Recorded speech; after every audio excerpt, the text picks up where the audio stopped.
오늘 여러분을 한 인간이 만들어지는 가장 경이로운 순간으로 초대합니다. 아무것도 할 수 없던 한 생명이 걷고 말하고 또 생각하게 되기까지 단 24개월. 이 기적 같은 여정을 지금부터 함께 떠나보시죠. 인생 전체를 통틀어서 성장의 드라마가 가장 압축적으로 일어나는 시기. 과연 언제일까요? 네, 바로 우리 삶의 첫 2년입니다. 이 시기는요, 그 어떤 때보다도 빠른 속도로 모든 것이 변하는 말 그대로 기적과 같은 시간이라고 할 수 있죠. 우리는 이 시기를 영화기라고 부르는데요. 태어나서 두 돌까지 정말 짧아 보이지만 이 시간이 앞으로 우리가 살아갈 모든 날들의 청사진을 그리는 어떻게 보면 가장 결정적인 순간이라고 할 수 있는 겁니다. 자, 그럼 이 놀라운 여정의 첫 번째 파트부터 시작해 볼까요? 영화의 마음속에서는 과연 어떤 일이 벌어지는지, 어떻게 세상을 이해하고 또 이름 붙이는 법을 배우는지 그 내면의 세계로 한번 들어가 보겠습니다. 갓 태어난 아기에게 세상은요, 말 그대로 감각의 소용돌이 같은 거예요.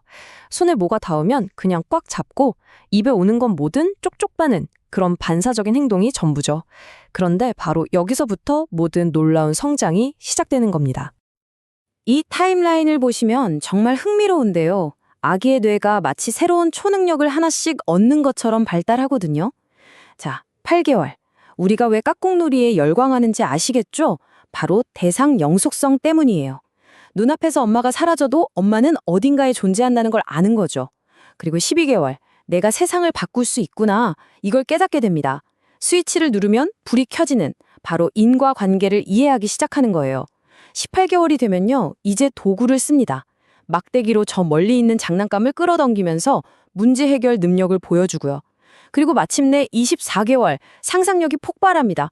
평범한 나무블록이 전화기가 되는 상징적 사고라는 정말 엄청난 도약을 이루어내는 시기입니다. 이렇게 세상을 조금씩 이해하기 시작하면 그 다음 단계는 뭘까요? 네, 바로 그 세상을 말로 표현하는 법을 배우는 거죠. 언어 능력이 폭발적으로 성장하기 시작합니다. 이 차트를 보시면 그 폭발적인 성장이 한눈에 보입니다. 보세요. 12개월쯤 엄마와 같은 첫 단어로 시작해서요. 18개월이 되면 아는 단어의 수가 갑자기 정말 급격히 늘어납니다. 그리고 마침내 24개월, 물조처럼 단어 2개를 조합해서 자신의 생각과 요구를 표현하는 강력한 힘, 바로 문장을 구사하게 되는 겁니다. 자, 이제 발달의 다음 장으로 한번 넘어가 볼까요? 이번에는요, 영아가 다른 사람과 어떻게 관계를 맺고 또 자기 자신의 감정을 어떻게 이해하게 되는지 그 사회적 세계에 대해 알아보겠습니다. 사회적인 관계도요, 이렇게 한 걸음 한 걸음 발전해 나가요. 2개월쯤 되면 드디어 진짜 의미 있는 사회적 미소로 다른 사람과 교감을 시작하고요. 6개월이 되면 이제 엄마 아빠 얼굴을 정확히 알아보면서 낯선 사람을 보면 울음을 터뜨리는 낯가림이 생기죠. 그리고 8개월, 엄마가 화장실만 가도 세상이 무너지는 것처럼 우는 분리불안. 이게 사실은 주 양육자와 그만큼 깊은 애착이 생겼다는 아주 중요한 증거입니다. 그리고 12개월이 지나면 다른 아이들 옆에서 각자 놀면서도 서로를 의식하는 평행놀이를 통해서 사회성의 첫 싹을 틔우게 되는 거죠. 아, 그리고 24개월 무렵이 되면 정말 많이 듣는 말이 있죠. 바로 내가 할 거야. 이 한마디. 이 말 속에는 정말 많은 의미가 담겨 있어요. 나라는 자아가 뚜렷해지고 스스로 무언가를 해내고 싶어하는 그 자율성이 아주 강력하게 발달했다는 신호인 셈입니다. 자, 이제 이 놀라운 여정의 마지막 파트입니다. 이번에는 아기가 어떻게 자신의 몸을 자유자재로 움직이게 되고 신체적인 독립을 얻어가는지 그 과정을 따라가 보겠습니다. 신체 발달은 크게 2개의 엔진으로 움직인다고 생각하시면 쉬워요. 하나는 온몸을 사용해서 세상을 탐험하게 만드는 대근육 운동이라는 엔진이고요. 다른 하나는 정교한 손가락으로 세상을 조립하고 창조하는 소근육 운동이라는 엔진이죠. 대근육 발달의 과정은 그야말로 한편의 독립서사시 같아요. 4개월에 처음으로 몸을 뒤집어서 세상을 다른 각도에서 보고 6개월에는 혼자 앉아서 세상을 마주하게 되죠. 8개월에는 기어서 온 세상을 탐험하기 시작하고요. 그리고 마침내 12개월, 감격적인 첫걸음을 떼고 24개월이 되면 자유롭게 세상을 뛰어다니게 되는 겁니다. 정말 대단하죠? 소근육의 발달은 마치 정교한 예술가가 되어가는 과정 같아요. 4개월, 그저 손에 잡히는 대로 꽉 쥐는 것에서 시작해서 8개월이 되면 아주 작은 콩알 같은 것도 엄지와 검지로 집어내는 집게 손가락 잡기라는 놀라운 기술을 터득합니다. 그리고 이 섬세한 기술이 18개월에는 크레용을 쥐고 첫 예술작품을 만드는 창조로, 24개월에는 블록을 5, 6개씩 쌓아 올리는 건축으로까지 이어지는 거죠.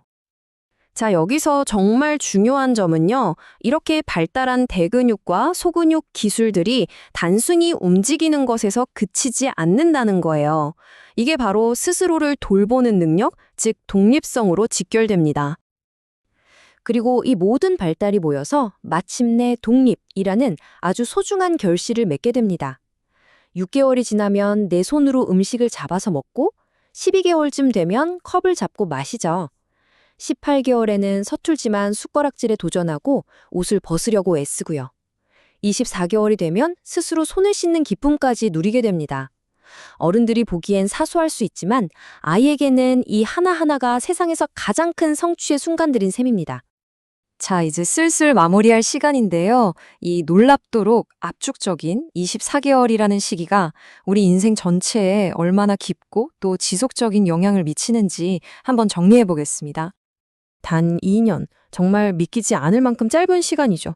이 시간 동안 혼자서는 아무것도 할 수 없던 전적으로 의존적이던 한 신생아가 자신만의 생각과 감정을 가지고 걷고 말하는 한 명의 독립된 인격체로 변신합니다. 정말 생각할수록 놀랍지 않나요? 결국 이 첫 2년은요, 평생을 살아갈 나라는 집을 짓는 과정과 똑같다고 볼 수 있어요. 세상을 이해하는 뼈대, 즉 인지적 틀을 세우고 세상과 소통하는 창문인 언어 패턴을 만들고요. 다른 사람과 따뜻하게 연결되는 문, 바로 정서적 요대를 형성하고 세상을 향해 힘차게 나아갈 두 다리, 신체적 자신감을 단단히 다지는 것. 이 모든 것이 바로 이 시기에 이루어지는 인생에서 가장 중요한 기초 공사인 셈입니다. 그렇다면 이토록 눈부시고 또 결정적인 성장의 여정 바로 곁에서 우리가 이 아이들을 위해 해줄 수 있는 가장 중요한 것은 과연 무엇일까요? 이 질문에 대한 답을 한번 고민해 보시길 바라면서 오늘 이야기가 그 기적 같은 여정을 이해하는데 작은 지도가 되었기를 바랍니다.